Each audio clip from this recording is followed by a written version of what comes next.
If you're wanting to give your WordPress site a unique feel, editing your category pages is one of the best ways to do that.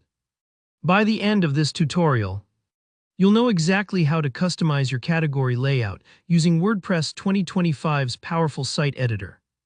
So each part of your blog or website can look just the way you want. Let's get started by talking about what makes the modern site editor so special. If you're using a native block theme, like 2024 or anything newer, you don't need extra plugins or complicated coding. You can actually design your category pages visually using simple building blocks. This means your post collections, like recipes or tech reviews, can finally reflect the style and content your visitors care about. First things first, you'll want to access the editor. Log in to your WordPress dashboard and look for the Appearance section on the left-hand menu. Under there, click on Editor, give it a moment to load. This is WordPress's visual design space where you control how your whole site looks and works. If you've never used this editor before, don't worry.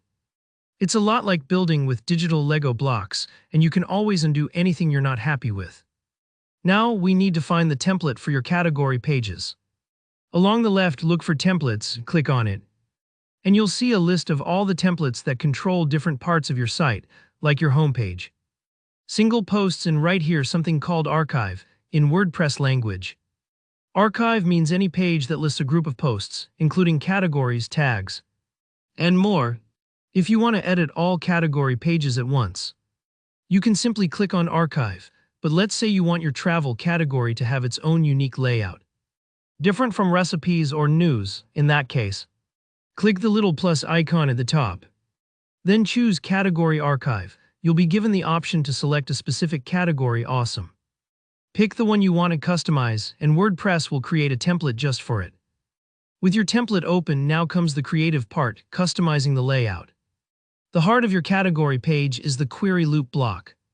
Think of this as the brain that collects and displays your posts. You can add it by clicking the blue plus button and searching for query loop. Once you place it, you'll see all your posts show up automatically in a basic list. But you're not locked in. Use the block settings to change things up. Want a grid so your posts look like a magazine? You can do that. Prefer a simple list for a clean and classic look? Just pick it. You can even change how much info is shown, like adding featured images or showing post excerpts.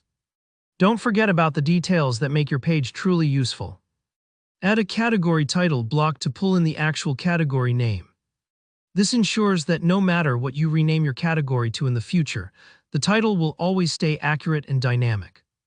There's also a category description block, super useful if you want a short intro or explanation to show up before the list of posts. It's these details that can really help your visitors better navigate your site and know if they're in the right spot. Once you're happy with your changes, it's time to save. Just click that familiar Save button in the top right corner. If you edited the main archive template, every category page on your site will now have this new look.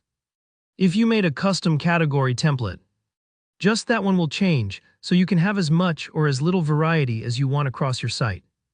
Give it a try, and remember, you can always revisit the site editor to tweak things as you grow. If you found this tutorial helpful, be sure to leave a like. Drop a comment if you have any questions. And don't forget to subscribe for more easy-to-follow WordPress guides. Thanks for watching and happy site building.